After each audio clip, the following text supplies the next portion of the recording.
नमस्कार दोस्तों, आप लोग का रिपोर्ट स्टडी पॉइंट में एक बार फिर से स्वागत है। तो दोस्तों, जैसे कि मैं बता दूं, बीएड का एग्ज़ाम चल रहा है।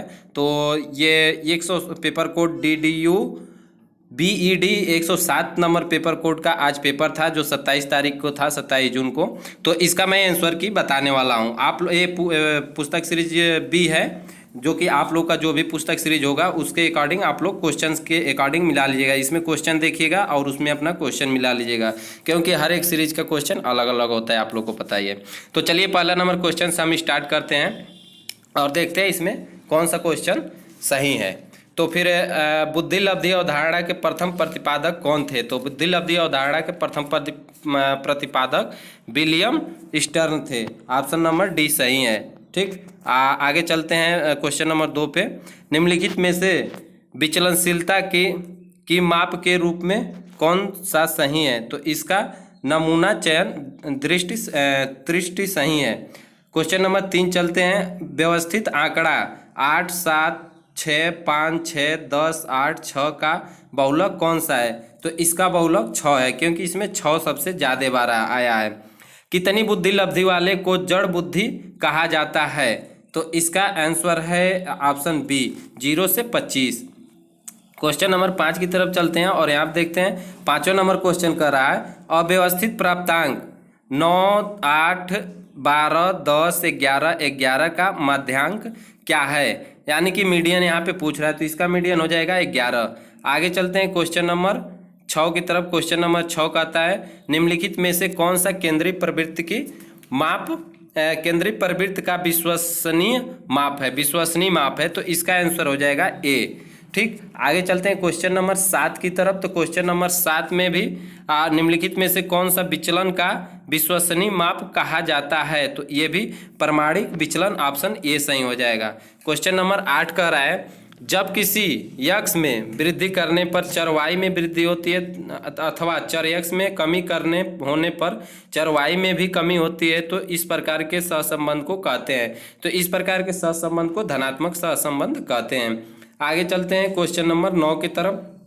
तो 9 कहता है, सहसंबंध गुणांक ज्ञात करने की कोटि अंतर विधि का प्रतिपादक किसने किया था? तो इसका प्रतिपादक किसने किया था? तो इसका प्रतिपादक ऑप्शन ए, स्पीयरमैन ने किया था।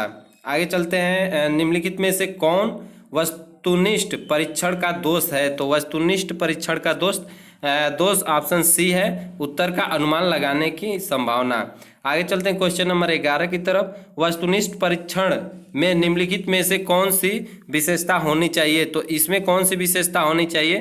तो इसमें विशेषता होनी चाहिए ये उपरोक्त सभी, यानी कि ऑप्शन डी सही है। 12 नंबर क्वेश्चन की तरफ चलते हैं। 12 नंबर क्वेश्चन कहता है, जब कोई परीक्षण वही मापता है जिसके लिए उसका निर्माण किया गया है, तो वह परीक्षण कहलाता है। तो उसका होता है वैधता। आगे चलते हैं क्वेश्चन नंबर 13 की तरफ। निम्नलिखित में से कौन ज्ञानात्मक क्षेत्र के उद्देश्य से संबंधित नहीं है? तो ज्ञानात्मक क्षेत्र के उद्देश्य से संबंधित नहीं है, चरित्रीकरण। आगे चलते हैं 14 नंबर क्वेश्चन। निम्नलिखित में से कौन निबंधनात्मक परीक्षा का विशेषता नहीं है? तो इसका ऑप्शन सी सही हो जाएगा, अंकन में वस्तुनिष्ठता।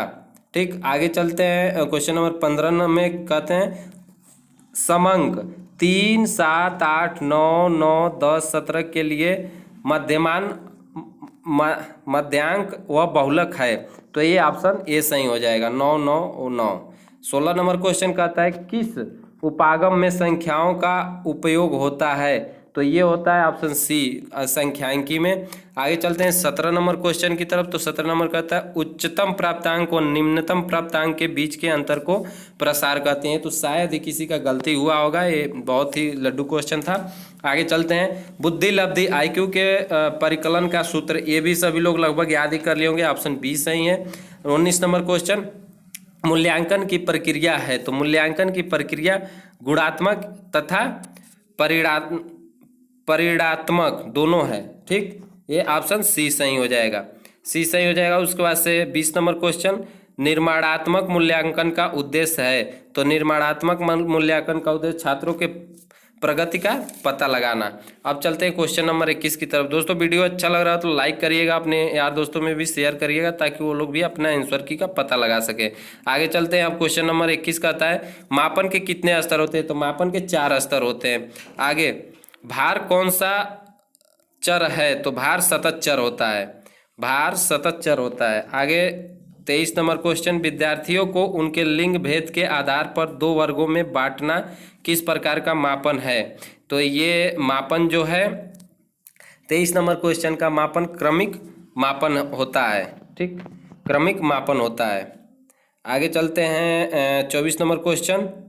24 नंबर क्वेश्चन कहता है हमारा निम्न में से कौन दीर्घकालीन निर्णयों के लेने और महत्वपूर्ण भूमिका अदा करता है? तो ये होता है ऑप्शन ए सही होगा, मूल्यांकन, योगात्मक मूल्यांकन।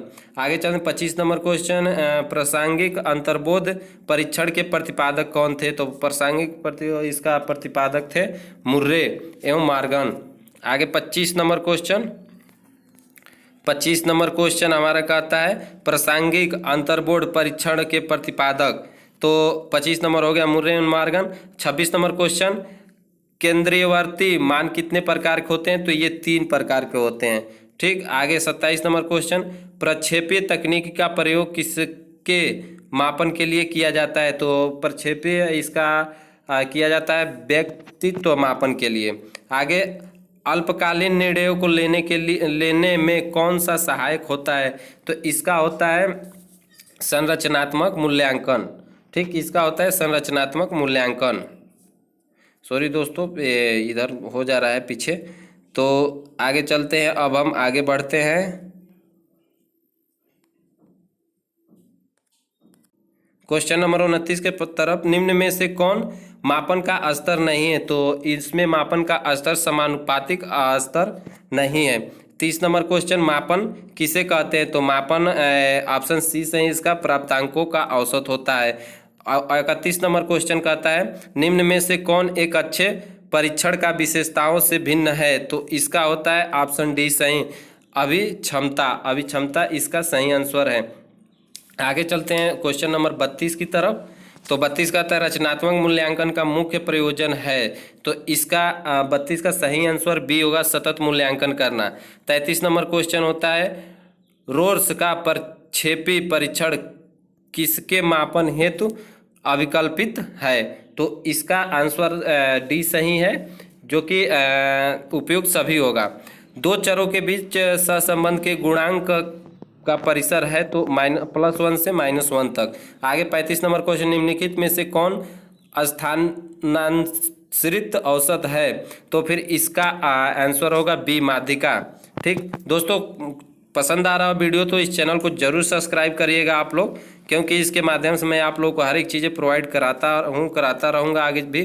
टेस्ट रिटेस्ट निर्धारण करता है, तो टेस्ट रिटेस्ट विश्वसनीयता निर्धारण करता है। प्रसरण का सर्वाधिक अस्थायी माप है, तो प्रसरण का सर्वाधिक अस्थायी माप मानक विचलन है। ठीक, आगे बढ़ते हैं। निम्नलिखित में से कौन सा तरीका किसी परघटना विशेष में किसी की रुचि का मूल्यांकन करने के लिए अत्यधिक समुचित है? तो इसका ऑप्शन डी सही होगा, सूची।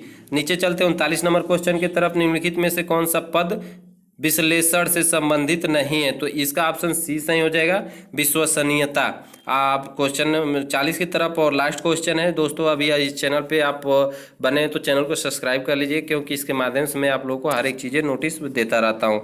एक उपलब्धि परीक्षण के आधार पर एक अध्यापक राम, श्याम और ध्यान को क्रमशः प्रथम, द्वितीय और तृतीय स्थान देता है। यह उदाहरण है, तो यह उदाहरण क्रम सूचक माप का है। तो दोस्तों आशा करता हूं कि आप लोग को वीडियो अच्छा लगा होगा, पूरा आंसर आप लोग अच्छे से मिलाए होंगे। तो फिर हम मिलेंगे ऐसे ही फिर अगले वीडियो में, अगले नोटिस के साथ, अगले पेपर के साथ। तब तक के लिए आप लोग इसी तरीके से चैनल बने रहिए। धन्यवाद।